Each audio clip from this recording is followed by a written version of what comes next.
देशवासियों, आज मैं आपका भाई श्यामाकांत फिर बिहार के ऊपर एक वीडियो बना रहा हूं, जिसमें बिहार की त्रस्त हुई स्थिति के बारे में मैं आपको अवगत कराऊंगा कि वर्तमान में बिहार को क्या चाहिए और ये जो सरकारें चल रही है बिहार को किस तरफ ले जा रही है। तो मैं यह कहना चाहूँगा कि बिहार की जो जनसंख्या है अभी 13 करोड़ है और यहाँ का बजट जो है सालाना अभी 2,39,000 करोड़ का है। और जो पंजाब की जनसंख्या है वो मात्र 3 करोड़ है और वहाँ का बजट 1,80,000 करोड़ है, जहाँ आपको 60,000 रुपया per capita income per year Punjab के लोगों को मिलता है।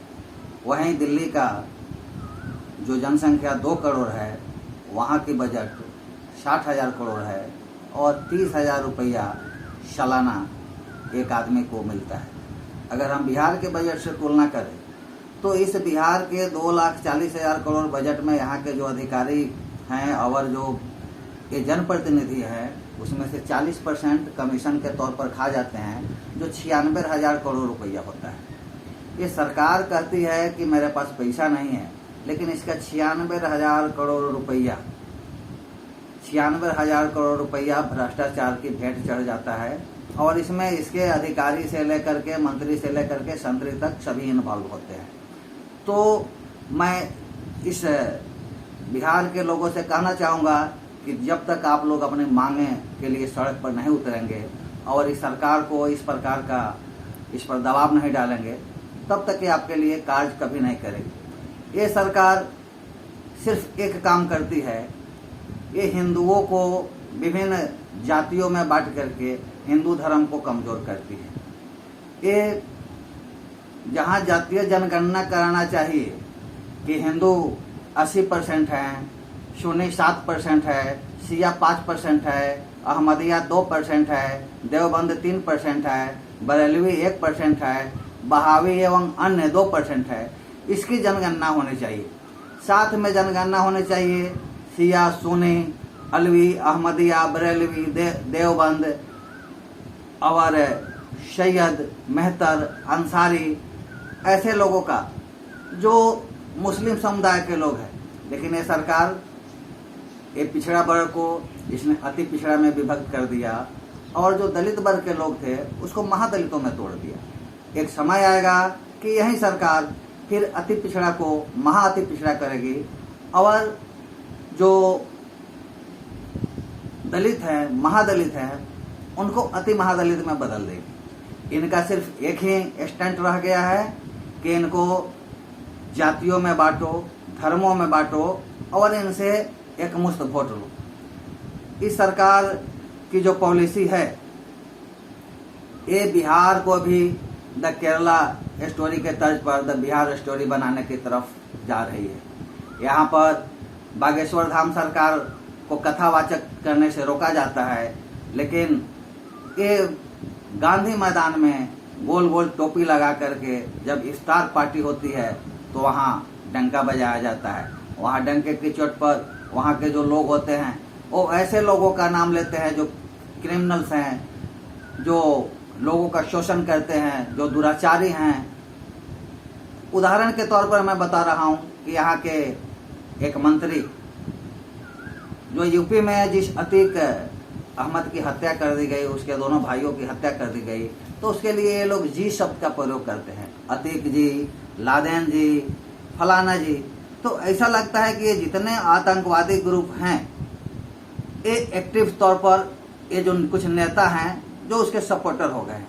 और ये जो नेता सपोर्टर करते हैं इसमें ये इनके बिहार वाले जो मिले हुए हैं आतंकवादी गुट के, उसमें ISIS हैं, तालिबान हैं, बोको हराम हैं और जैश मोहम्मद हैं। उसके बाद आपको लिबरेशन फोर्स हैं, फिलिस्तीन लिबरेशन फोर्स।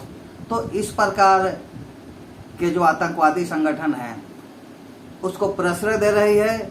और बिहार में विशेष करके जो पॉपुलर फ्रंट ऑफ इंडिया के जो आतंकवादी हैं और यहाँ जो आतंकवादी टेंड हुए हैं 12,000 से ज़्यादा, जो पूरा इंडिया को 1947 नहीं, अगले 2047 तक एक इस्लामिक राष्ट्र में कन्वर्ट करना चाहते हैं और गजवाए हिंद करके, गजवाए हिंद का मतलब होता है हिंदुओं का कत्लेआम करके ये मुस्तफ़ा निजाम का राज्य कायम करना चाहते हैं।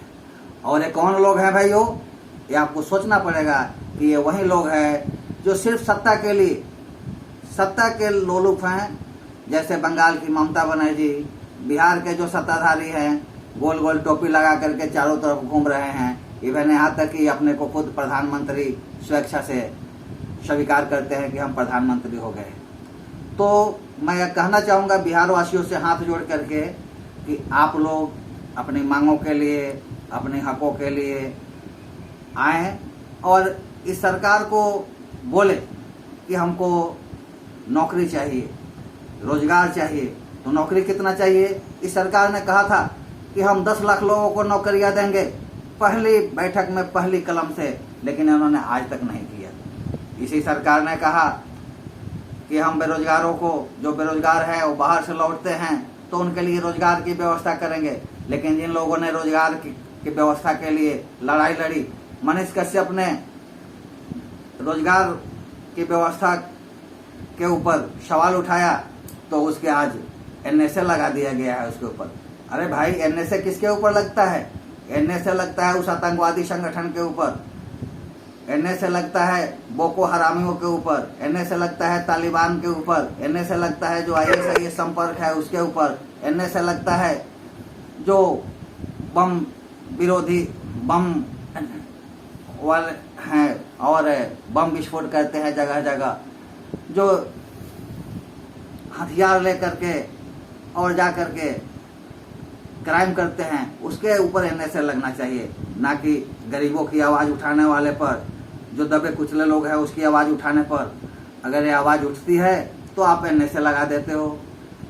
आपके एनएसए लगाने से कोई डरता नहीं है, क्योंकि एनएसए आज है कल ख़त्म हो जाएगा, ये दुनिया जानती है। आप जब तक हैं तब तक आप दबा लीजिए, कुचल दीजिए, लेकिन आपकी जो मानसिकता है ये बिहार की जनता कभी भी पूरी नहीं होने देगी। मैं बोल रहा हूँ, मैं श्यामाकांत बनकटवा से आपको बता रहा हूँ कि इस बिहार में 8000 कम से कम फैक्ट्रियों की ज़रूरत है।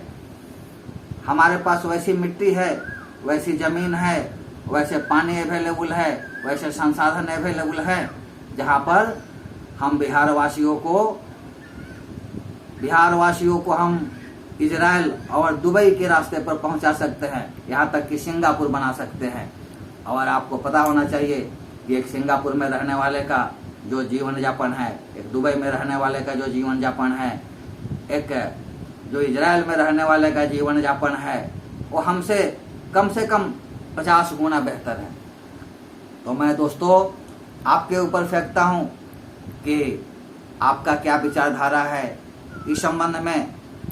क्या ये सरकार जो है ये मुस्लिम तुष्टीकरण के लिए काम नहीं कर रही है? यहाँ बिहार में देखिए, जो भी बड़े अधिकारी हैं, जितने बड़े बड़े दाढ़ी बढ़ाए हुए हैं, उसको बड़े बड़े पोस्टों पर बैठा दिया गया है। यहाँ तक कि मैं कुछ वैसे एसडीओ को जानता हूँ जिन्होंने मुस्लिम तुष्टीकरण के लिए काम किया है और मैंने उसका कंप्लेन भी किया है। तो मैं इतना ही कह करके आप सभी भाइयों को भाई श्यामाकांत के तरफ से नमस्कार, धन्यवाद। आप अपनी आवाज़ उठाते रहिए, आप मेरे साथ आइए और हम सब बिहारी मिलकर के इस बिहार को एक नई दिशा दे, एक फिर नया बिहार बनाए, जहाँ बुद्ध और महात्मा की धरती हो, यहाँ शांति हो, व्यवस्था हो, लोगों को नौकरी मिले, भूमिहीनों को जमीन मिले और बेरोजगारों को काम मिले। जय हिंद, जय भारत के साथ मैं श्यामाकांत आप सब भाइयों का नमस्कार करता हूँ। जय हिंद, जय भारत।